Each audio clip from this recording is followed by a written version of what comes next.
Terlepas dari kesehatan atau penyakit, baik saat senang maupun sedih, bisakah engkau berjanji untuk tetap bersama, untuk menciptakan kehidupan pernikahanmu yang bahagia dan indah? Sudah pasti, 18 tahun merupakan waktu untuk membuka lembaran baru dalam kehidupan, yaitu masa depan. Dan memang benar, mereka saat ini baru saja memasuki lembaran baru dalam kehidupan. Tapi kok malah menikah?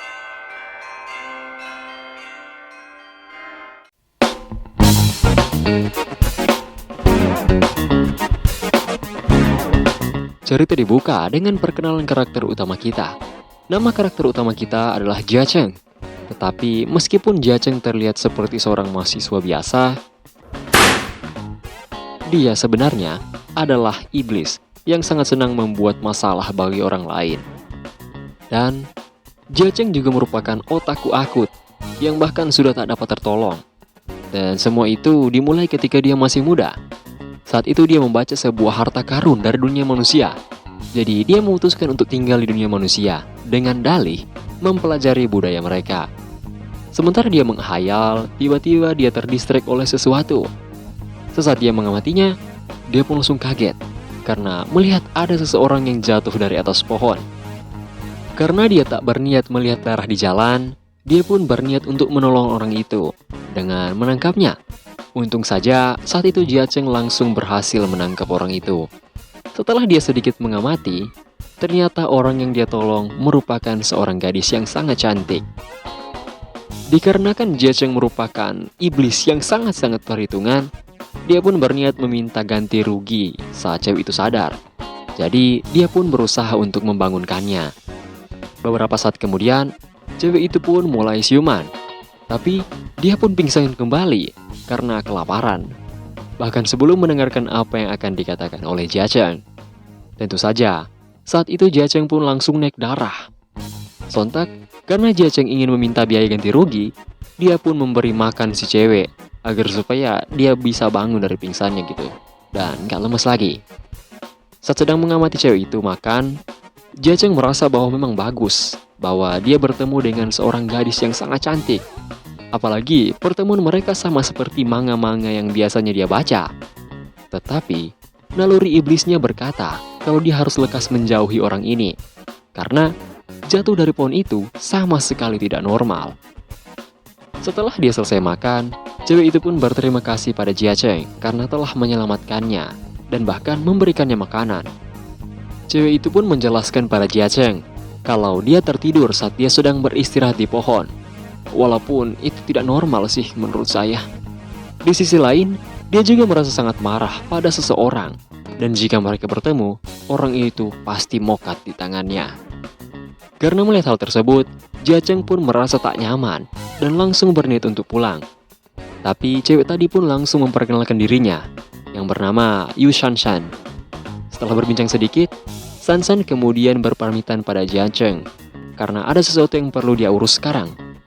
Di saat yang sama, Jia Cheng pun diberikan list pembayaran yang jumlahnya sangat-sangat banyak.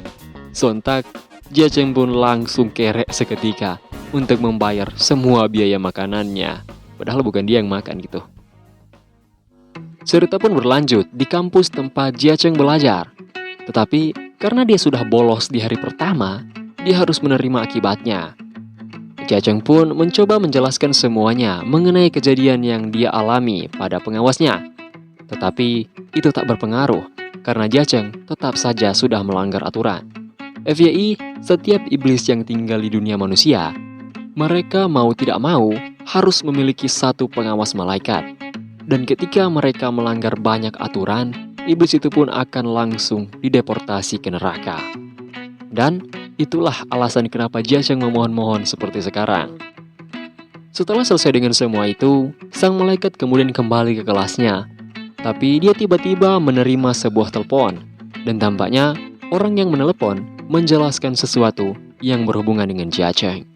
Jadi sang malaikat pengawas pun dengan senang hati menerima tugas dari orang misterius itu.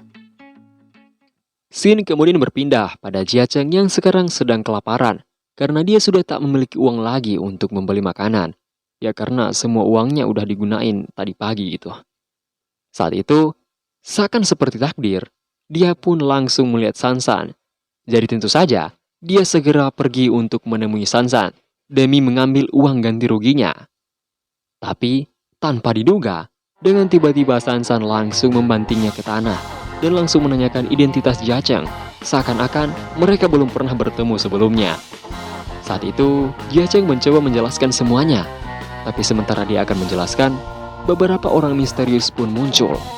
Orang-orang itu seperti ingin menangkap Sansan. Tapi, karena dia sadar, Sansan pun langsung dengan cepat melarikan diri dari mereka. Orang-orang tadi kemudian membantu Jiacheng berdiri, karena Jiacheng terlihat sangat mengkhawatirkan saat itu. Di sisi lain, sisi iblis Jiacheng kemudian mulai tak terkendali, karena dia merasa sangat murka akibat perlakuan Sansan padanya. Tapi, sementara itu, orang-orang tadi pun terlihat seperti menyadari sesuatu. Kemudian, mereka pun langsung bertanya pada Jiacheng mengenai identitas aslinya, yaitu iblis. Sontak, karena mendengarnya, Jiacheng pun langsung lari secepat-cepatnya karena naluri iblisnya merasakan bahaya dari orang-orang tadi, dikarenakan mereka langsung mengetahui identitasnya. Jiacheng pun terus berlari untuk menghindari orang-orang tadi. Tapi, kemanapun dia berlari, orang-orang tadi selalu saja muncul. Saat itu, entah kenapa, dia pun bertemu dengan malaikat pengawasnya. Setelah dia semakin mendekatinya, tiba-tiba, naluri iblisnya pun langsung merasakan adanya bahaya yang seketika membuat tubuhnya menghindar dari malaikat itu, yang ternyata juga berkomplot dengan orang-orang tadi. Setelah lolos dari malaikat pengawasnya, dia pun semakin terpojok karena semakin banyak saja orang-orang yang mengejarnya. Karena menyadarinya, hal tersebut membuat Jiacheng berpikir bahwa dia akan ditangkap dan dipulangkan ke neraka. Sementara memikirkan hal itu, ternyata Jiacheng telah terperangkap di jalan buntu. Tapi, Jiacheng tak menyerah begitu saja, dan dia pun terus menghindari orang-orang tadi, walaupun harus sedikit menggunakan kekuatan iblisnya. Saat itu, Jiacheng pun mengatai orang-orang tadi, karena mereka tak mengetahui kemampuannya sebagai seorang iblis yang sangat handal. Namun, takdir pun berkata lain, dan membuat Sansan dan Jiacheng bertemu kembali. Alhasil, mereka berdua pun saling menabrak, dan menyebabkan mereka jatuh dari tempat aman dan berakhir tertangkap oleh orang-orang tadi.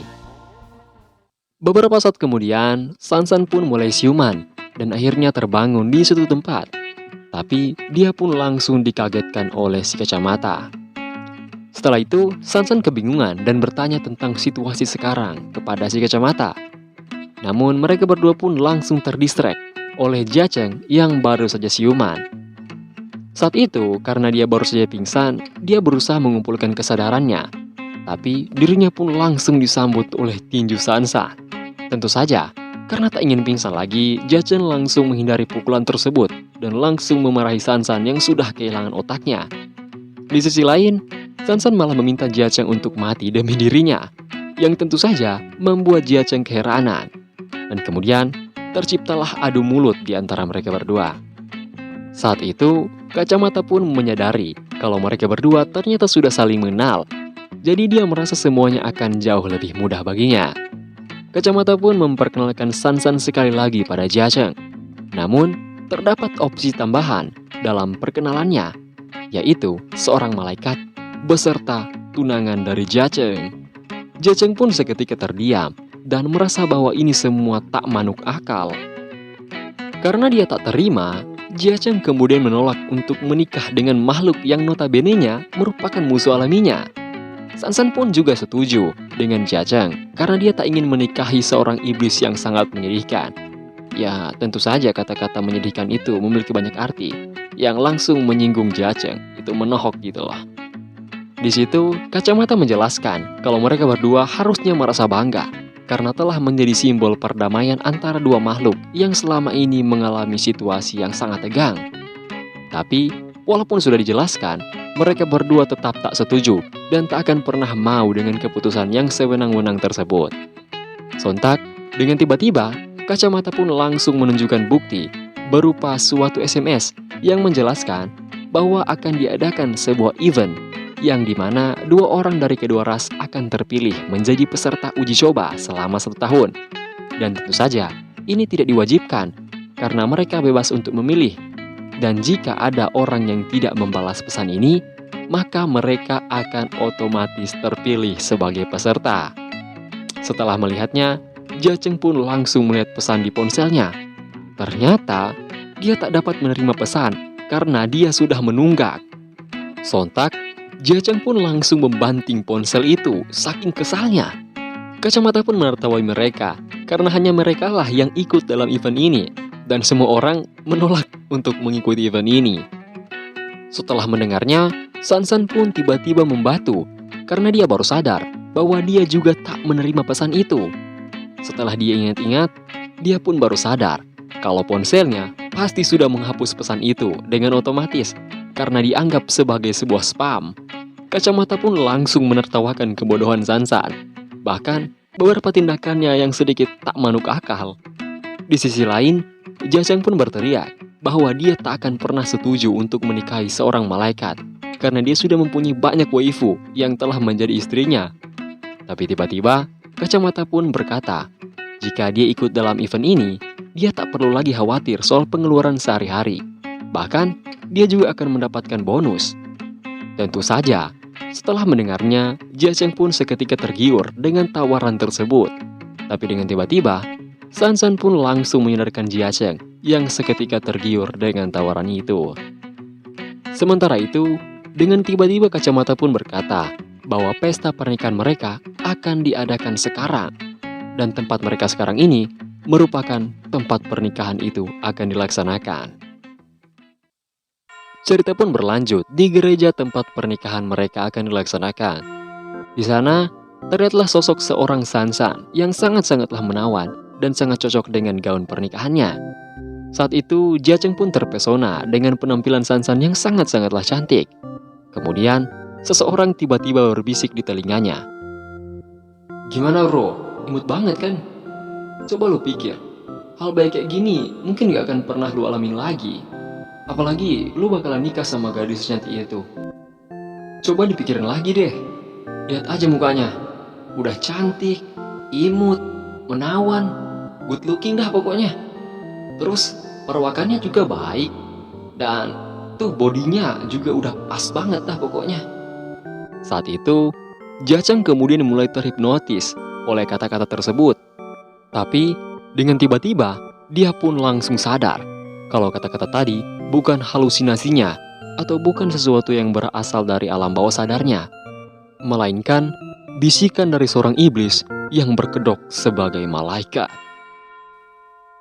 Terlepas dari kesehatan atau penyakit, baik saat senang maupun sedih, bisakah kau berjanji untuk tetap bersama, untuk menciptakan kehidupan pernikahanmu yang bahagia dan indah? Mempelai pria, apakah Anda bersedia menerima wanita ini sebagai istri Anda? Tentu saja, saat itu pertanyaan tersebut langsung dijawab oleh orang tak dikenal. Dan hal tersebut juga terjadi di sisi San-san. Setelah itu, mereka berdua juga diminta untuk bertukar cincin. Tentu saja, itu juga dilakukan dengan paksa. Dan bahkan, mereka pun dipaksa untuk berciuman sebagai tanda bahwa mereka telah resmi menjadi suami istri. Tentu saja, mereka terus menolak untuk melakukan hal itu. Tetapi, hal tersebut percuma saja, karena dengan tiba-tiba, mereka berdua pun tetap dipaksa untuk melakukan hal tersebut.